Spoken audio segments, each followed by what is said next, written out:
The latest Pompey news, updates every day from the Pompey Sound news desk. John MOUSINHO is staring down the concern that some fans have voiced over Colby Bishop not scoring as many goals this season as he did last season and the season before that. John MOUSINHO is saying that there's nothing to worry about. He will start scoring again and pretty quickly. We've faced it a couple of times so far in my time working with Colby. Probably not quite to this extent in terms of length of time without a goal, but a lot of the time Colby works these things out himself. All it takes is for one of those balls to fall to him inside the box and for him to put a foot through it. Maybe if the penalty had been given on Tuesday night, he puts that into the back of the net. The most important thing for Colby is to not worry about the goals, never get too obsessed with scoring. The overall performance is the most important thing, so he needs to make sure he does affect the game in the way we know he can affect it. And I think the goals will come off the back of that. We have scored goals, but not quite as many as we'd like. We are not hugely free-flowing. We've scored goals in most of the games he's played, against Ipswich, a couple against Watford, Middlesbrough, Leicester and Coventry.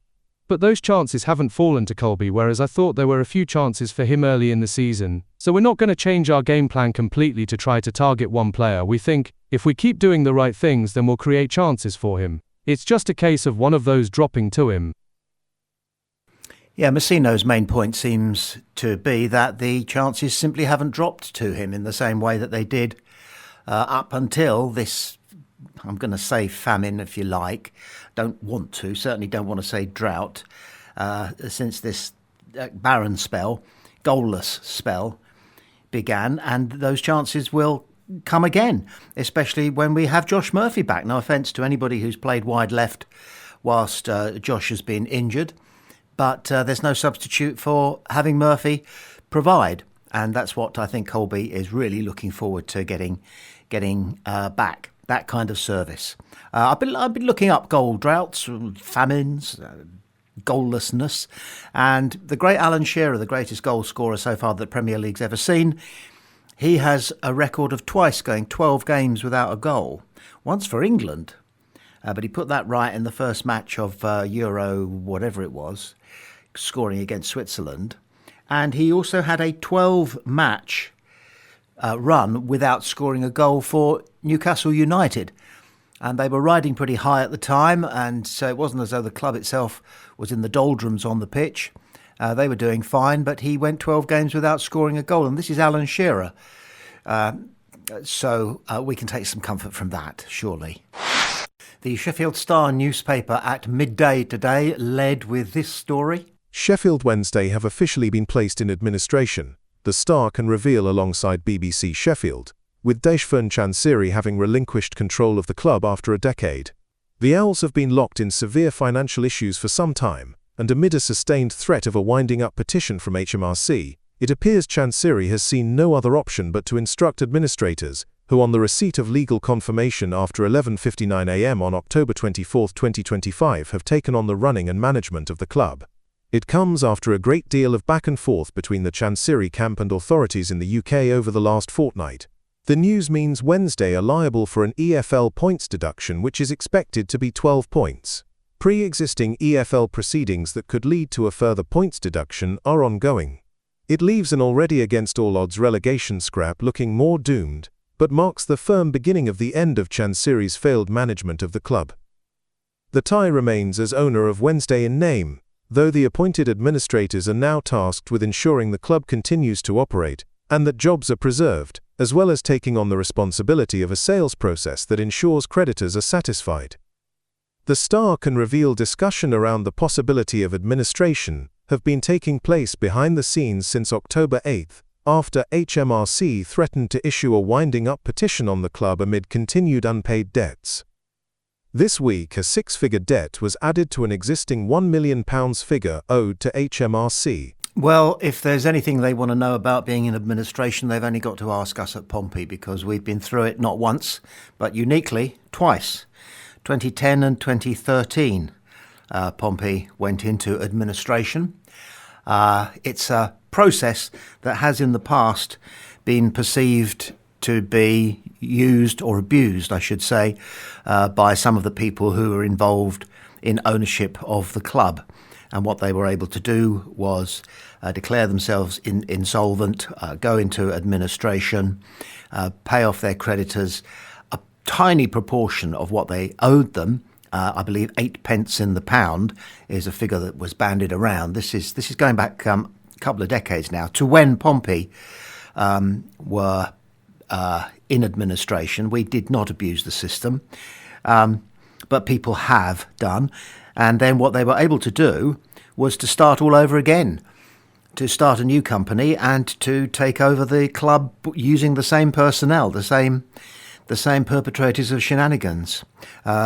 As the process has gone on, and a great many clubs have been placed in administration, I'm not going to list them all, here and in Scotland, England and in Scotland. Only 2 other clubs are listed on the internet who are non-football as going into administration. Those are both rugby clubs.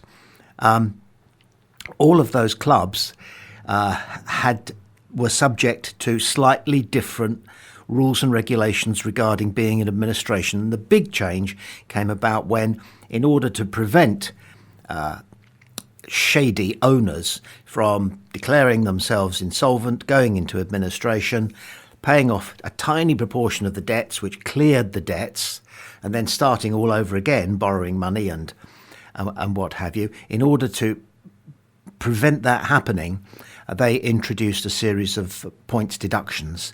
1 point less for the Premier League than for clubs outside the Premier League, because Premier League clubs play fewer games. Pompey was subjected to it on both occasions. I think that they went into administration. It's a crippling amount of points, especially as a club like Sheffield Wednesday is already floundering. But it doesn't stop a club from bouncing back, because 2 clubs that have bounced back superbly well from being in administration are Wrexham and Leeds United. And, of course, you've got to mention the 3rd club who's bounced back superbly well from administration, and that's us. However, last thing to say on this topic is commiserations to Sheffield Wednesday fans. An awful feeling they have going into this weekend. Their club is almost certainly now down. You can't pull back 12 points, especially with a depleted squad. A squad that's likely to be depleted even further, because the people who run the club now are accountants, and they won't have any say in picking the team or training methods, but they are able to sell players if they believe that it will help them pay off the club's debts. So we could see even further exits from Sheffield Wednesday over Christmas and then again in the new year. In the summer transfer window. A quick PS to what we've been saying there. Just want to make a correction to my own information. Pompey went into administration twice, on the 26th of February 2010 and were deducted 9 points. And then again on the 17th of February 2012, not 2013, as I think I mistakenly said. They were in the Championship at the time, and so they were on that occasion deducted 10 points. Welling United's official website at lunchtime was reporting this. Welling United are delighted to confirm the loan signing of midfielder Harry Clout from Sky Bet Championship side Portsmouth. The 19-year-old is a product of Pompey's academy and made his senior debut for the club in an FA Cup tie with Wycombe Wanderers at Adams Park in January. The attacking midfielder also featured on the bench in the Championship on 3 occasions last term and featured regularly for John Moussinho's side in pre-season, before joining National League South outfit Farnborough on loan. Clout has made 8 appearances for Farnborough this season and now joins the Wings on an initial loan deal until January 3rd. Meanwhile, this is what's being said about another Pompey youngster who's out on loan. Pompey's young player, Reuben Swan, hit a bump in the road just 1 game into his loan spell at Havant and Waterlooville. Swan's promising start with the Hawks has come to a halt due to another injury. Initially, Pompey's manager, John Moussinho, was hesitant to loan out the 19-year-old, preferring to keep him training with the first team. However, earlier this month, Moussinho decided to let Swan return to Wesley Park. On his return, Swan made an immediate impact, coming off the bench to score just 6 minutes into his second debut, helping Sean North's team to a 4-2 win over Tiverton Town in the FA Trophy. Unfortunately, Swan hasn't played since, having suffered a knee injury in training that has kept him out for the past 3 matches. Portsmouth boss John MOUSINHO explained, "Ruben took a knock during training and his knee swelled up. He's there for a month, and we were hoping for a longer stay. It's just a knock, and we're waiting for the swelling to go down. We debated sending him on loan because he was doing well in training. But if there was one club we'd consider, it was Havant. It allows him to get some game time while still training with us most of the week. This arrangement seemed like the best for Ruben's development. We want him to grow in this environment and get match experience, which is why we chose to send him to Havant." So 2 promising youngsters there, both looking authentic in a Pompey shirt. We know about Harry Clout. We have seen probably enough of him to realise what potential he has, but he's only 19 and he looks it, both in terms of his physique and also the look he carries about his persona. He looks like he thinks he's a youngster, which he is, because there are some big hairy men in the Championship, and Harry Clout is not yet a big hairy man. He will be.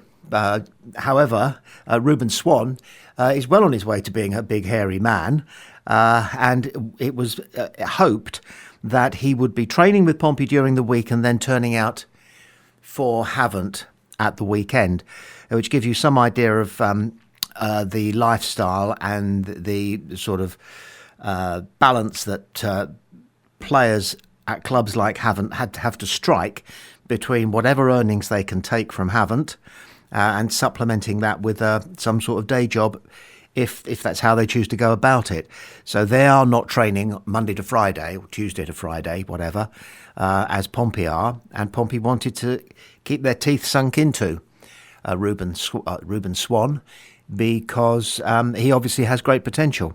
So 2 youngsters there. That's just a quick health check for you there on 2 Pompey youngsters who are coming along nicely.